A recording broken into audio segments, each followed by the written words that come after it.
Good evening. Welcome to the most recent installment of Building the Scottish State.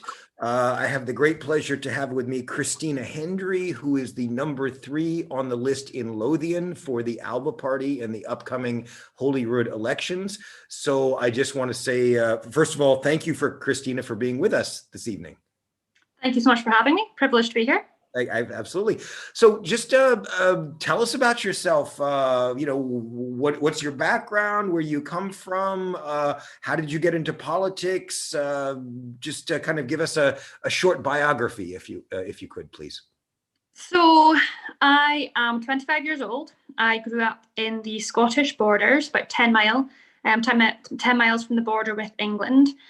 I've always been interested in politics, and when I was 15, I was elected to the Scottish Youth Parliament for 2 years, and I represented other young people in my area. I then went on to complete a psychology honours degree at the University of Stirling, and I was there for 4 years. And during that time, again, I was very interested in politics, and I campaigned with the Yes group there during the 2014 referendum. Mm-hmm. And after that, I reconvened the SNP Student Society at Stirling, and I was president of that for 3 years. I then moved to Belfast, and I completed a master's in the psychology of childhood adversity. I was in Belfast for 4 years.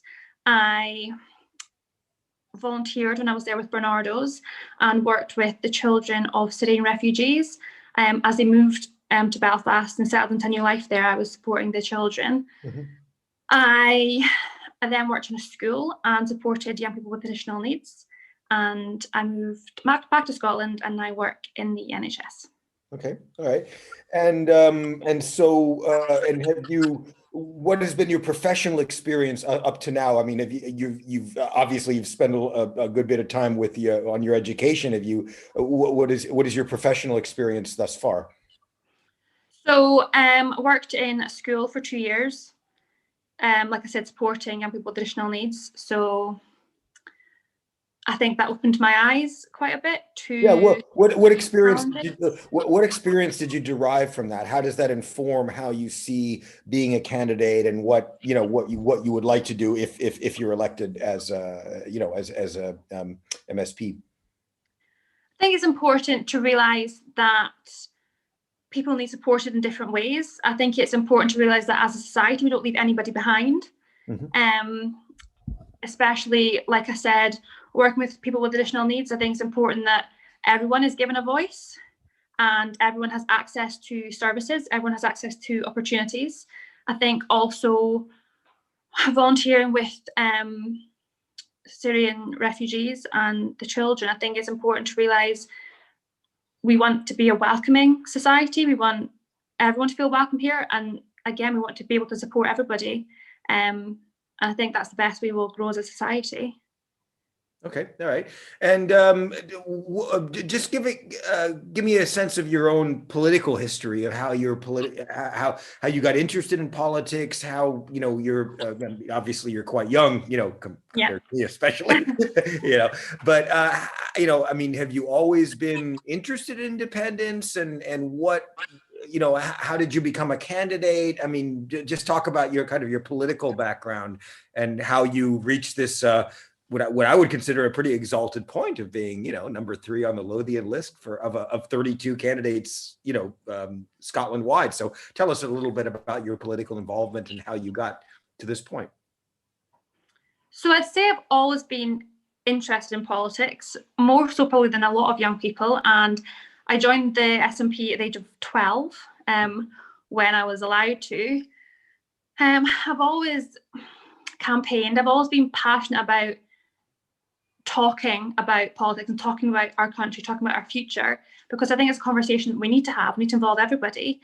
I grew up in a family that was very political, and for instance, my parents met at Aberdeen University, and they met in the Left Society, my dad being Labour, my mum being SNP. So I think in our family, not all the time do we agree, but I think it's important to realise that that's not a bad thing. It's important to listen to everyone's opinions.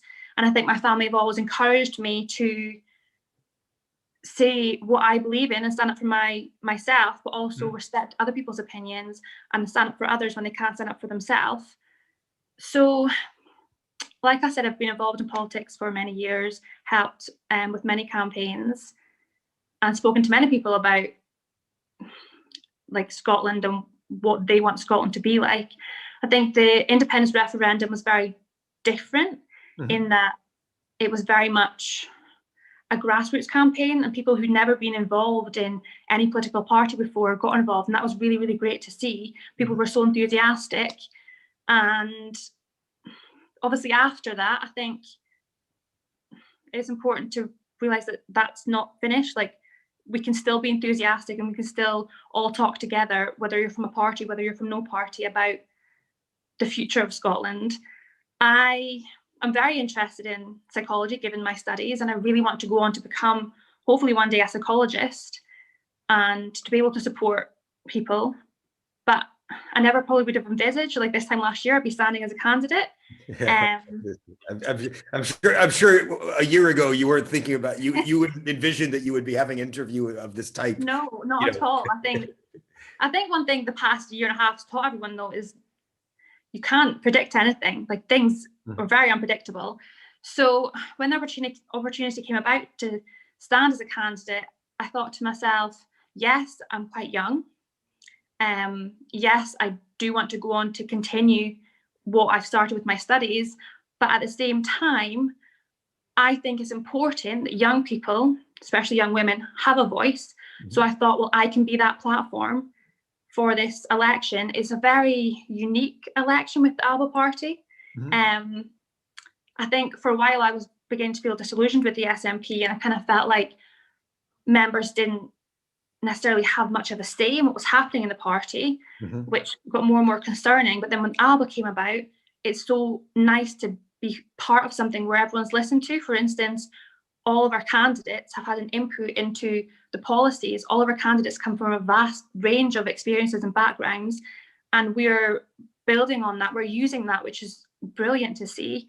So I'm the second youngest candidate, not even the youngest candidate.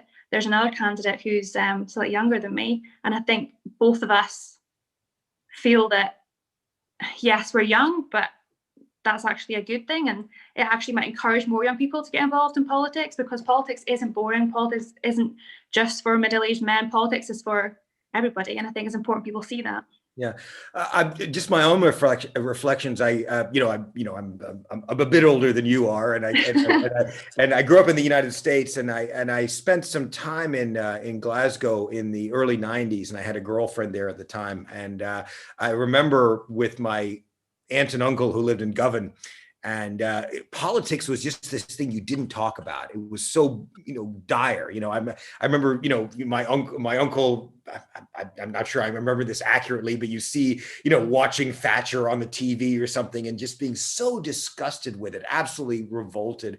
And people wouldn't talk about it. And I've talked to other people about that. So, you go to the pub and, 20 years ago, you wouldn't talk about politics, you wouldn't, because, it might start a fight, or, it's like religion or politics, you just don't talk about it, and people would say, it would stay, very polarized because of that. And certainly since the opening of the parliament, and since the election, and since the referendum, especially, I think, in my view, or, from what I've heard and what I've seen from afar, there has been a big opening of, political discourse between people. What's it like among people of your generation? Are there any hint? And especially as you who have spent a good time in Belfast, where, the politics is, pretty hard, and pretty polarized, for obvious reasons.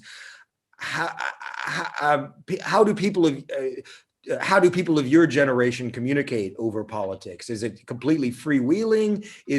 Are there still kind of sectarian divides that needed to become over? Just give me your appraisal of that, of just the liberty of political discourse at this point in Scotland. Yeah, well, I won't compare Scotland and Northern Ireland, because I think that's something that can't be done. They're very different places, which is, in my opinion, it's a good thing that they're very unique places. In terms of my generation, I think I've always been interested in politics. Like I said, I've always been known as the one who was political, especially my friend group. And I think, like I said before, the referendum, it was kind of like an opening for some people. Like, this is like an opening. Politics isn't just boring. Politics is like the future for us, and we need to think about what we want our future to be so we can make an informed decision.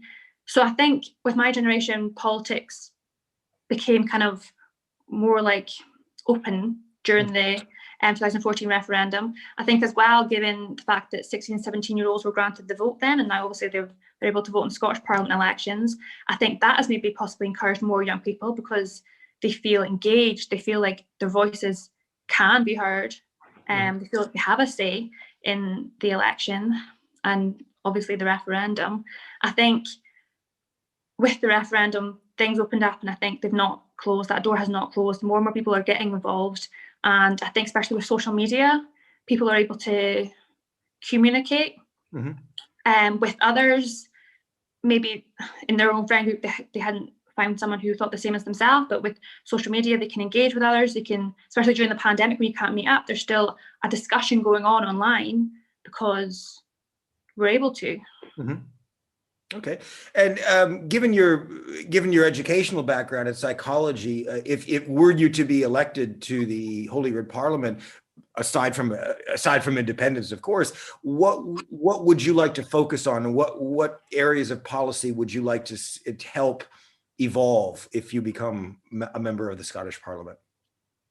So my master's was in the psychology of childhood adversity, and I think that really, really opened my eyes. That's a huge one. I mean, I'm not saying especially. I'm not saying especially in Scotland, but I mean, just the growing up in a difficult background, a difficult household has such profound effects for everybody throughout their life, throughout their lives. So, I would certainly agree that that's a very important subject. Yeah. Yeah, for sure. And there was things I learned during that, like, for instance, reading a story to your child as they're growing up before they start school. Some people might think, oh, it's not a big deal. It's not a big deal. It doesn't really matter. But there's such a gap between the children, more often from affluent backgrounds, who were read a bedtime story by their parents, and then children often from poorer backgrounds who were not read a bedtime story, not often through the fault of the parents. Sometimes they just work more than one job, etc. Sometimes they didn't have the time. So the difference in that meant that when both these children start school, possibly at the age of 5, there's a massive gap. The child who can read these stories is so much further ahead in their vocab, and that's only at 5 years old. There's already a massive gap in the children's ability to start their learning process. So there was little things like that I found out, and also because it was studying adverse childhood experiences, learning that the more of these adverse childhood experiences a child has can affect them so much in the future, not just in terms of mental health, which can be shocking the effects it has, but also in physical health, things like heart disease and strokes. It's really very alarming to see what effects your first few years in life can have on you later on in life. As far as I understand, basically the first 4 years of your life, most things are baked into the person, I mean, in the way, in terms of the communication with the parents, and so many other aspects. So, I mean, the first 4 years are so vitally important. And so really if children, go through, deprivation, as you say, not having their, a bedtime story read to them rather than just watch TV or something like that, it can make such a profound difference.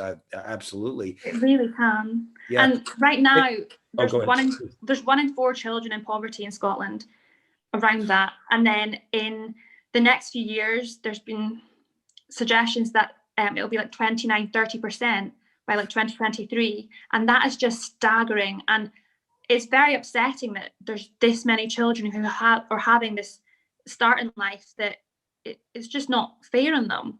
So there's things that can be done, things like early intervention, supporting the parents. There's different things that can be done that really, I think, me personally, and I think everyone else would like to focus on, so that we can give our children in Scotland the best start in life. Yeah. What do you think are programs that can help to address that? Because I've spent time in Scotland, and one of the things that I saw is diet. and this was back a few years ago, but I don't think it's necessarily changed that much. But the really heavy grease factor in, the fish and chips, and which leads to diabetes, heart disease to a greater proportion, especially in Glasgow, but elsewhere. And you compound that with, poverty and other, social factors that make, the life expectancy low, all of these things compound themselves to where, from what I observed and what I know to be, to be a lot of these statistical cases, it's such a shame that, that the Scottish people, such a beautiful people, are, I don't want to say it's imposed on them to a degree that, I guess people have the choice to do that, but what do you think can be done to really remedy that? And what do you see as the main factors? I mean, in my view, I see a diet as a huge factor, the availability of good quality food, healthcare, basic sustenance, and all of these other things that, would necessarily form the underpinning of any successful life. And I'm just wondering, I don't expect you to have a simple answer to this at all. I'm just kind of exploring it in my own mind. But what do you think are some of the things that can be done to, aside from just more money, giving, I think universal income would be beneficial, but what do you think are the kind of the cultural things that need to change in Scotland for people to have a better, physical, psychological, as you focused on, future, what do you think? What are some of the things that could be done in your view? From a government policy point of view. So, for me, this is partly where independence comes into things, because with independence, we'll have full powers to be able to decide what's best for the people of Scotland, including the children, young people in Scotland, even things like employment. Yeah. So being able to provide employment to our young people and going on to adulthood, being able to provide opportunities into education or into apprenticeships and things, to get people out of poverty in their youth years, your younger years, to then go into adulthood with these skills in work, to then be able to, and with the employment factor, being able to find work, to then be able to support their children. So it doesn't just start as, let's look at the children. It starts, let's look at now who else we can support to then help the future generation, who, like, the people who will be having these children. Sure. But in terms of families as well, there's some family support, even things like there's parental support groups that a lot of charities and things do. I think some things are to do with funding.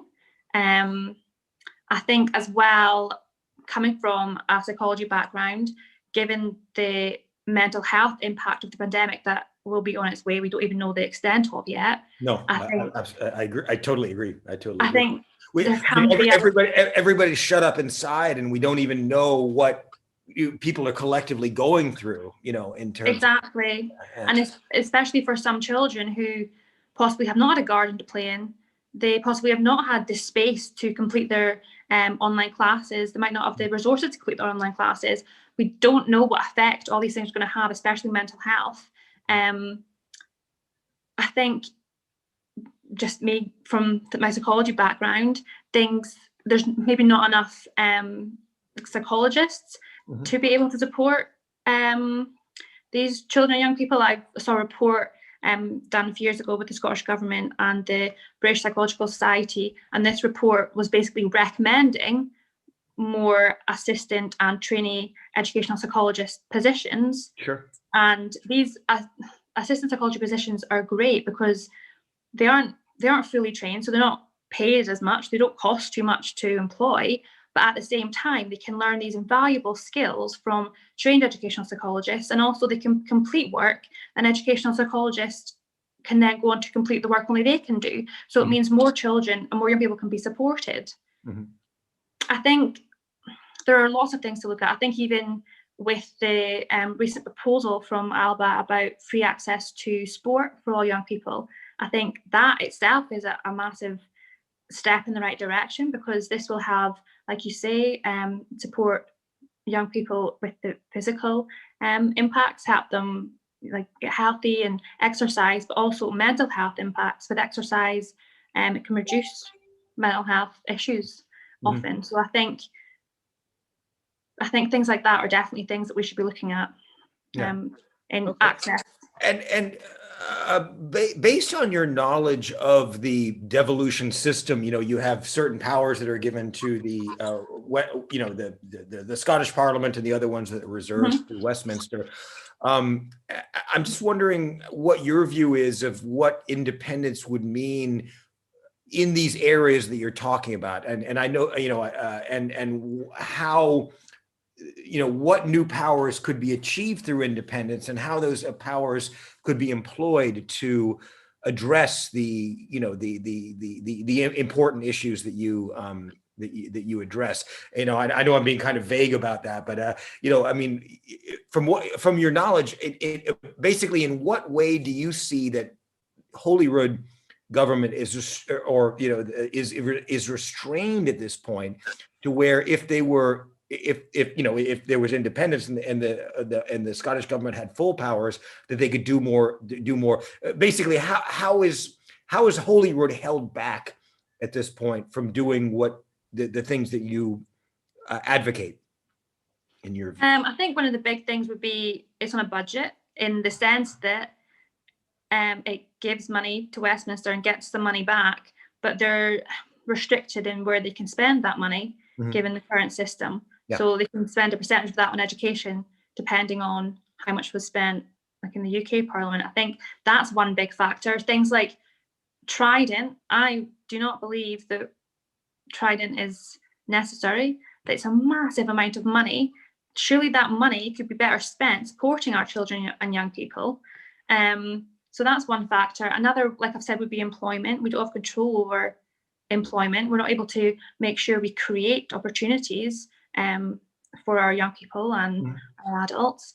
Another would be maybe in benefits. We also don't have control over who we support in society. It's all currently down to Westminster, our Tory government that Scotland did not vote for. Yeah. Okay.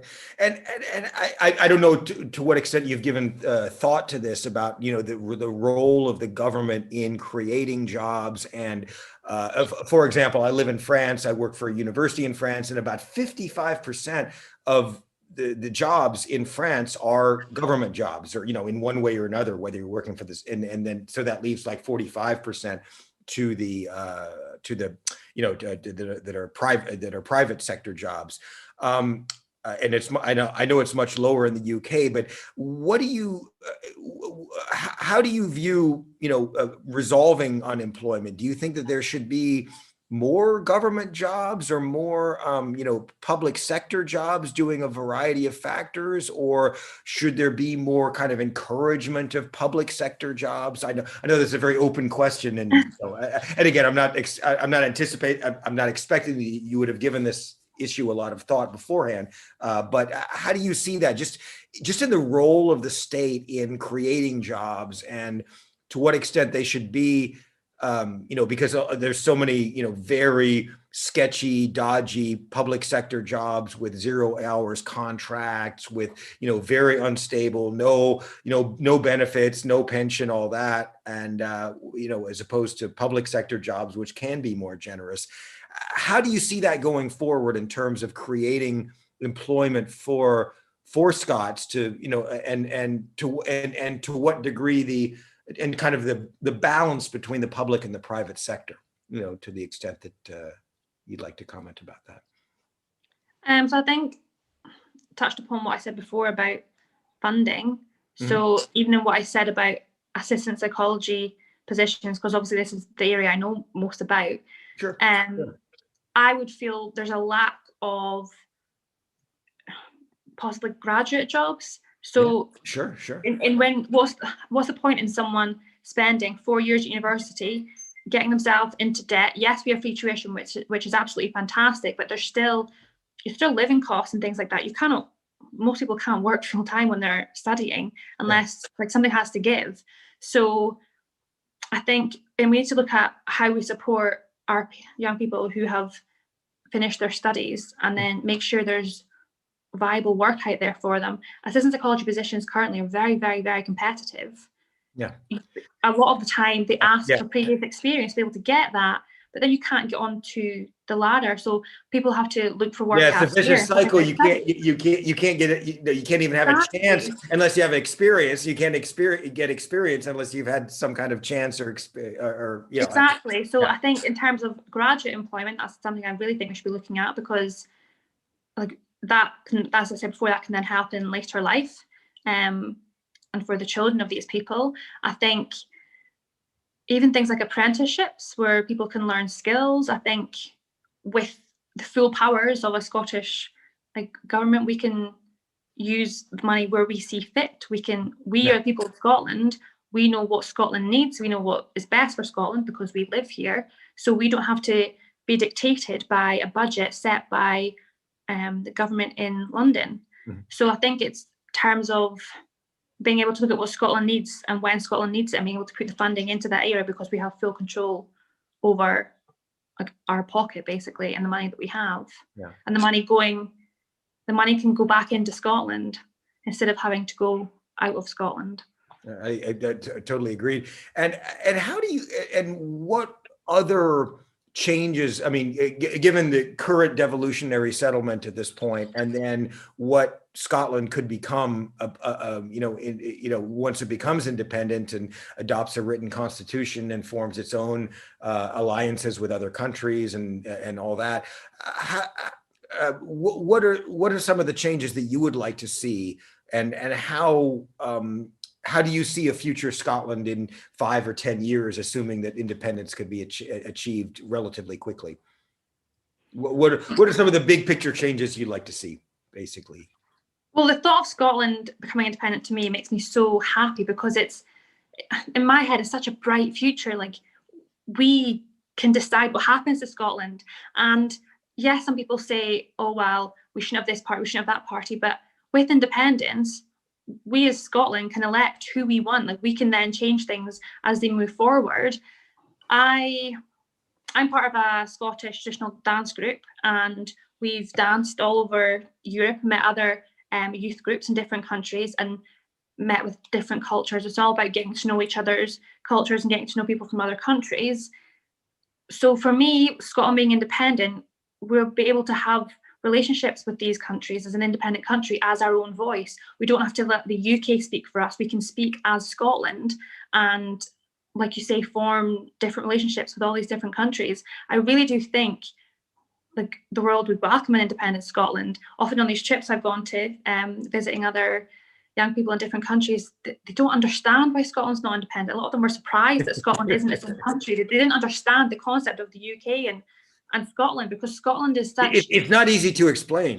No, it's not. You got this unwritten constitution, which is a kingdom, and you got these 4 countries, and and then you got the partition of Ireland in 1921. Yeah, it's not easy to it's not easy to explain. And what I found is a lot of people in the UK don't fully understand it either. No, and like you say, I remember very quickly. I remember I have a good friend, English friend, and Tony, and he lives in Aix-en-Provence, and I just remember say, do you understand the difference between Britain and the UK?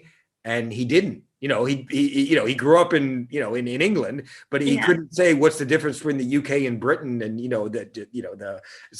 there's a great lack of civic awareness, I think, in the UK, and in my view, and you can correct me on this or not, there's a great lack of civic education of what it means to be a citizen, and also just the history that you're taught as in the schools is maybe a few kings and a couple wars, but not a lot, kind of glorifying the past, but not a lot beyond that. I mean, has that been your experience?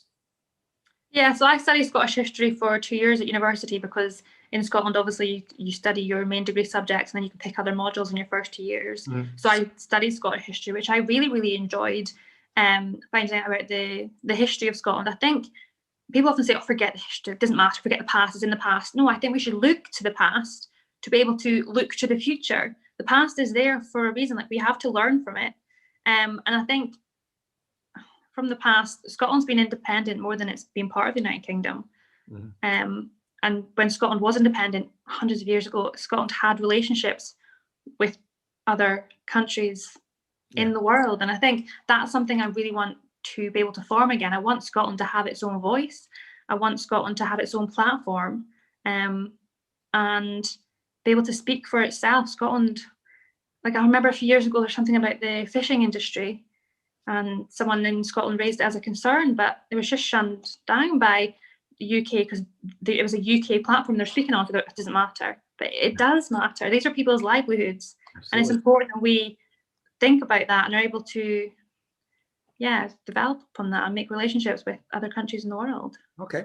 Now, so assuming that you're elected, and in the upcoming election, what is the? I mean, I've seen what Alex Salmond has said about becoming a kind of this what is it, sand in the oyster or whatever for in the fire in the belly of for Scottish independence, for pushing through Scottish independence. How do you see the role of Alba and your role in the Parliament if you're elected? What do you see as your role in bringing about independence in the near future?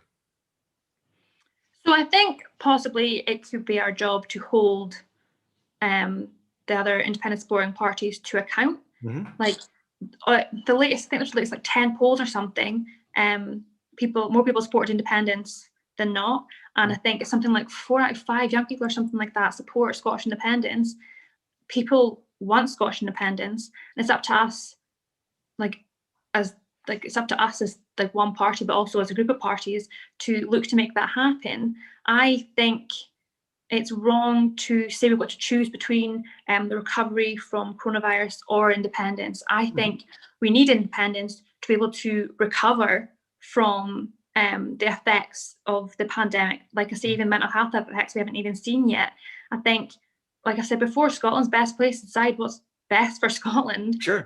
We think in a time with all this turmoil and so many people have been affected, like financially and in the workplace and with their mental health, I think it's important for us as Scotland to be able to decide what we then go on to do to be able to recover from this, instead of being taken further down the line that a Tory government that we didn't vote for is leading us.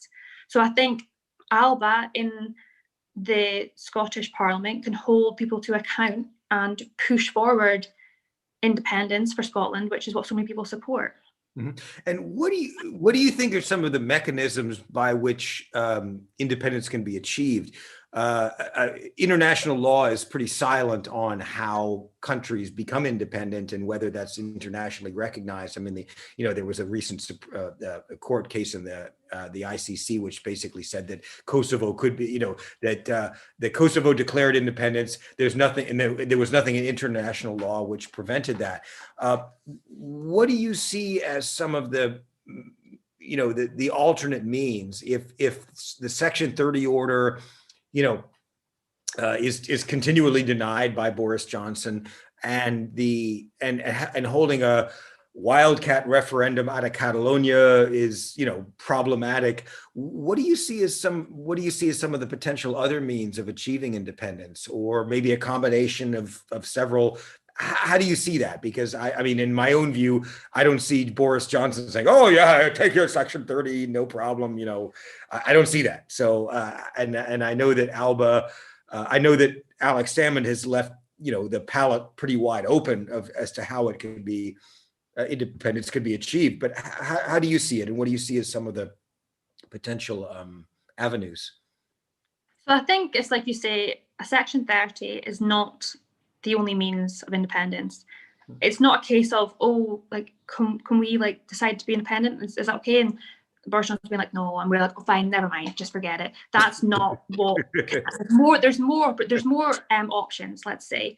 I think we're very lucky in the Alba Party in that the strategists we have in both Alex Salmond, Kenny McCaskill, a whole range of others. They're very experienced. They're very knowledgeable of what can happen and what will be best to happen at certain moments in time. So I think it's important to realise that a Section 30 order is not the only means, but it's also important to remember that whatever we decide will depend on the situation in that moment of time.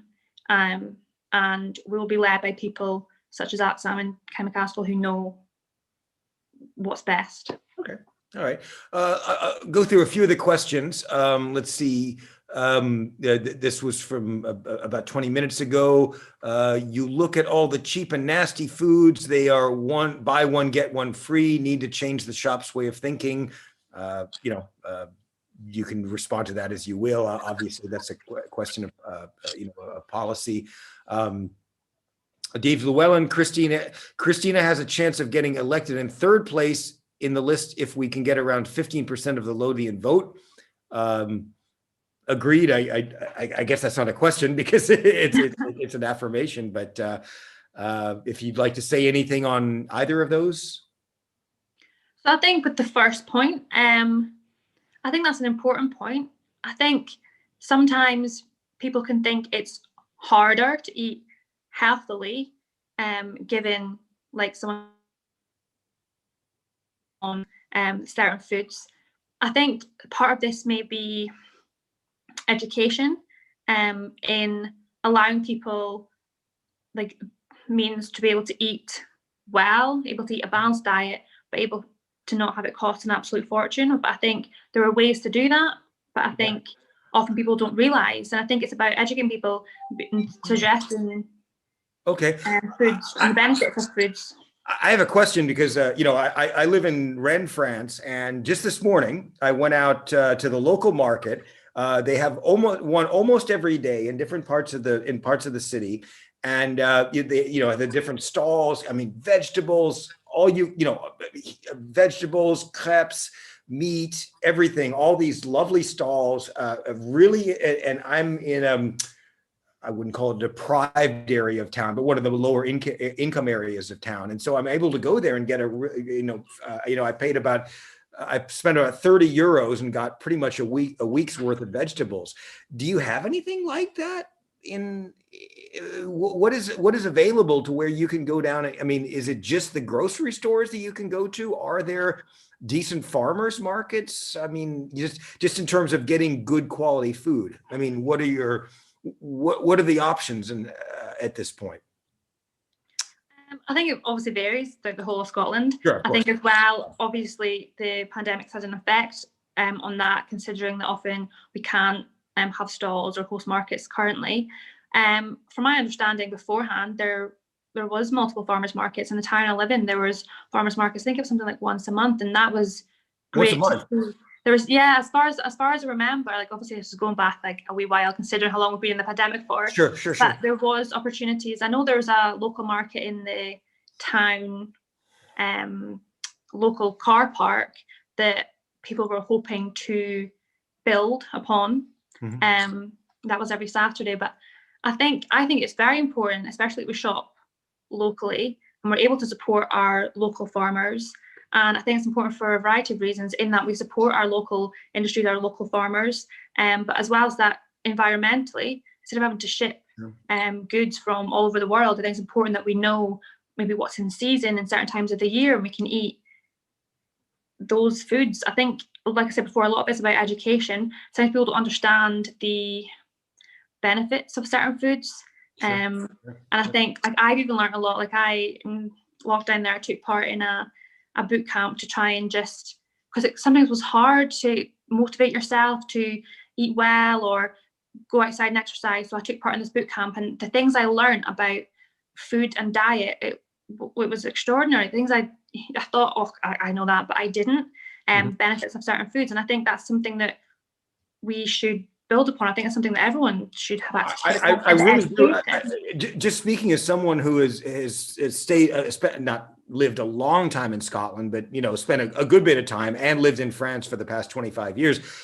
The French have food down. I mean, there's no question about it. And just being able to go out to my local market, having multiple vendors of fresh fruits and vegetables, meats, crepes, all this stuff, And then again, I'm less aware of the access that you have there. But the thing is, it's available to everyone. I mean, when I go down to my local market, you have very low income, people from from the Middle East, and vendors and all that. And the stuff is very inexpensive, and it's very good. And it's just I hope that I mean, it's not all contingent on independence, but that I really hope that Scotland can, the Scottish people can improve their diet over time. I think it's very important for longevity, for so many factors, and I'm not expecting you to come up with a solution of that this evening, but those are just my own observations about it. And the necessity for good quality food, and also better eating habits, and less grease, and less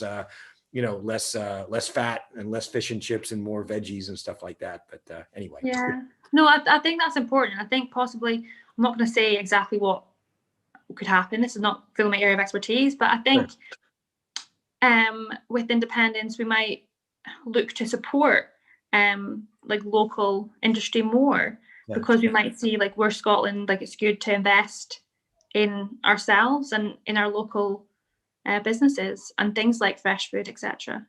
Okay. Another question. Let's see. I'm just reading directly. We need to begin with grassroots, for example, free meals, wraparound care, etc. Children can't learn unless they feel safe and secure within the educational setting. What is meant by wraparound care? I've heard that, but I don't know what it means. Do you know what they mean by wraparound care? In that context, I'm not sure. No. Oh, okay. I wouldn't want to guess in case, like, they were like, okay. That's not what No problem. But just in terms of free meals, wraparound care, etc. Children can't learn unless they feel safe and secure within the educational setting. I'm sure you would agree, but if you want to expand on that at all. Yeah, well, I think a big one as well is children struggle to learn if they've not eaten. Of course. And I think a massive thing of that would be like they've already had things like breakfast clubs, and I think that's something we need to continue to look at and make sure that we're supporting our young people, because food obviously is like the food for the brain. That's you're able to learn if you've had things like a proper meal. So I think I completely agree. Children should feel safe and secure in their educational environment, and children should also be fed. We can all agree on that one. And I don't expect a comprehensive answer on this, just asking it like this, but what do you think should be the role of the state in doing that, in making sure that kids are, children are fed, and children are, well nourished?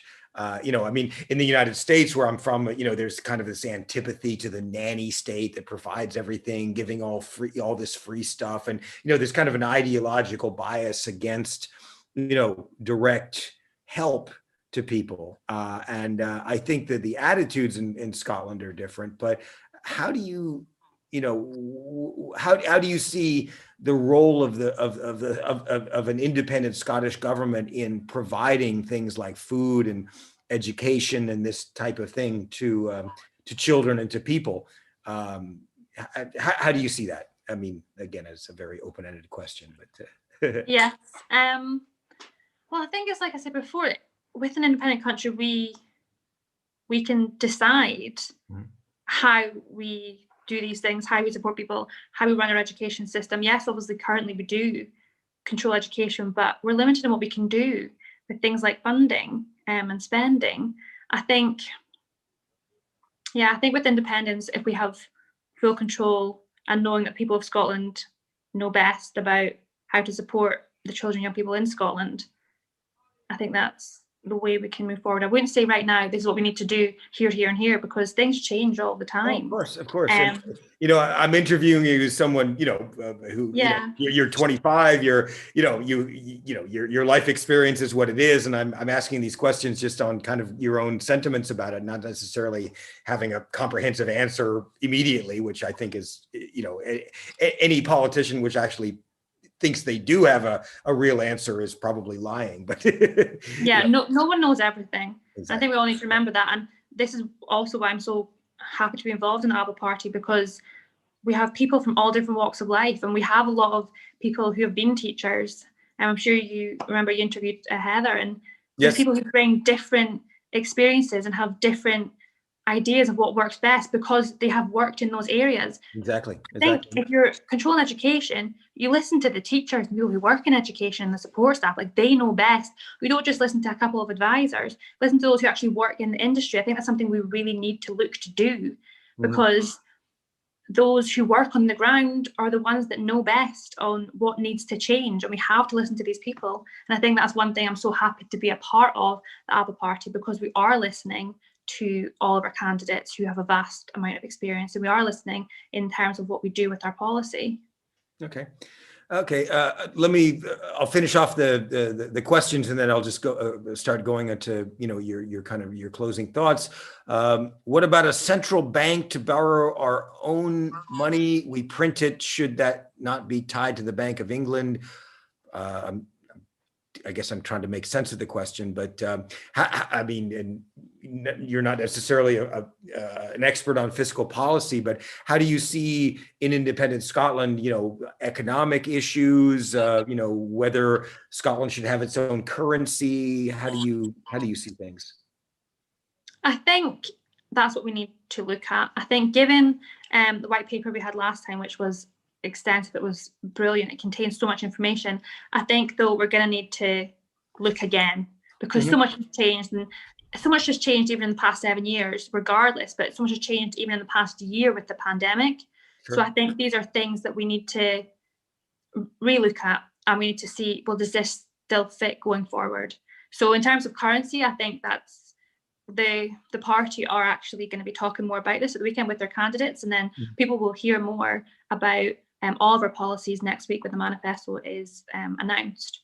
Okay. But I think, and that obviously is what we're doing as a party, we're looking at what's going on and what position we're in now. And I think in terms of currency as well, with an independent Scotland, that's something that we relook at, because Scotland has many options, and we need to pick the best option for Scotland, not just stuck to one thing. Sure. Again, I don't expect you to have like a comprehensive answer. It's just I want to get your thoughts on it. If there is a pro-independence majority, it will be Westminster's choice to rule by law or by people consent by winning a referendum. I'm not quite clear on exactly what that means. So maybe should we bring our MPs home from Westminster like Sinn Féin did? I don't know if you have any views on that, but. I think you can't really compare Sinn Féin and the SNP or any of the MPs from Scotland who work obviously in Westminster. I think Sinn Féin is a very different party. I think it's got very different things that it's concerned about in Northern Ireland. So I don't think you can compare them. I think the reason Sinn Féin have done that is different to what possibly Scotland's going through. I think sometimes it's important that we have a voice also the voice isn't listened to often, but it's important that people actually still speak on things that include Scotland. But I think that's only because we're part of the UK right now. I think we don't need to be part of the UK. I think the best option is just to have all our representatives in the Scottish Parliament speaking for Scotland, like where things can be done and when Scotland has the control to do that. Okay.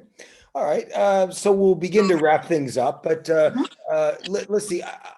Give me your ideal scenario. I mean, obviously, you're running on the Alba seat, on the list seats. They have 32 candidates, and in theory, they could get all 32. But and then just what is your ideal scenario in terms of getting independence? In the short term, based on the success of Alba in the upcoming elections, how do you see that go under the most ideal scenario? How do you see that going forward? So I think ideally, obviously, the reason we're standing on the list, Alba are standing on the list, is because we won't be splitting the vote with the SNP, because when the SNP get people elected in these constituencies, the vote is then divided. It's a very complicated system, but just the gist of it, the votes then divided, meaning unionist MSPs will get in because the SNP vote is divided so much that it becomes so low. Whereas if people then decide to vote SNP on the constituency and then put a cross beside Alba on the regional vote, that means that we will be able to pick up these seats, that people pick up the seats where we can have an independence MSP supporting person in, which means the unionists won't get in on these seats instead. And then ideally we'll get all our MSPs elected and then be able to go to the Scottish Parliament, sit there and, like I said before, hold the governing party to account. The Scottish people from all these polls have said how much they want independence, so it's important for us to put that forward. And it's important for us to put forward the idea of independence isn't and or with the, like, it's not a different option to COVID recovery, I think. Yeah, it's not mutually exclusive at all. No, I think, I don't think we should focus on right now, we'll recover from the pandemic, because we don't know how long the recovery is going to take. We don't have any idea. Yeah. We cannot predict it. It's so, like I remember in 2001 after the attacks, the World Trade Center attacks, and they said, oh well, and they had a war declaration saying that the United States will be at war as long as there is terror in the world, and I think it's something similar. Exactly. You can't say, right, we will be recovered from the pandemic in 4 or 5 years. You can't say that. We just don't know. But I think the best thing is for us to get independence now as soon as possible so that we can then recover from the pandemic. And we know best as a country how we should be recovering. We don't have to be dictated by a Conservative government that we didn't vote for. We can decide how we recover, and we can decide what we need to do to support all our people in Scotland as we move forward. So I think ideally, as you've asked me what I want, ideally we'll get these people elected. They can push for the idea of independence as soon as possible with whatever means, like, is the best option at that point. And then, yeah, we'll get independence for Scotland and we can go forward. It'll be hard, obviously, given the pandemic. We've got a lot of decisions to make about how we recover, but we can decide how we recover. So yeah. It's a bright future because we're deciding what we want. Yeah. Okay. And what would be, were you to be elected, what are the main things that you would, but aside from independence, of course, and what are the things that you would like to focus on in terms of policy in the Scottish government? I mean, your background is in psychology. I'm sure you would have a lot to contribute to that. But what are some of the other areas of policy that you would like to focus on were you to be elected to were you to be elected? So like I said, psychology in terms of like early intervention and supporting for the most vulnerable in society. That's something I really think we should be doing, especially because child poverty is on the rise. That we need to change that. That's just not good enough. Also education.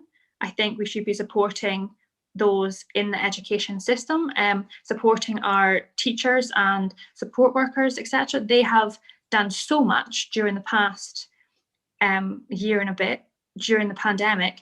I think often people don't realise how much teachers have done in terms of completely changing overnight how they teach. Sure. So I think we need to make sure we are supporting our teachers.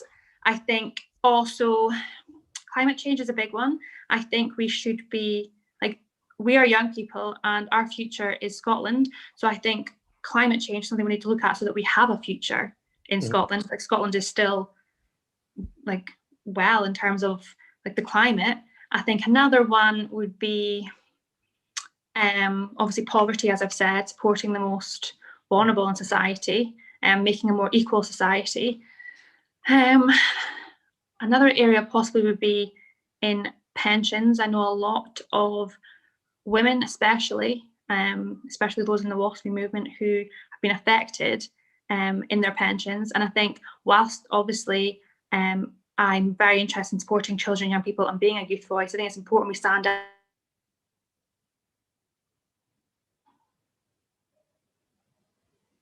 to that with pension. I think we don't forget about them and we support them too.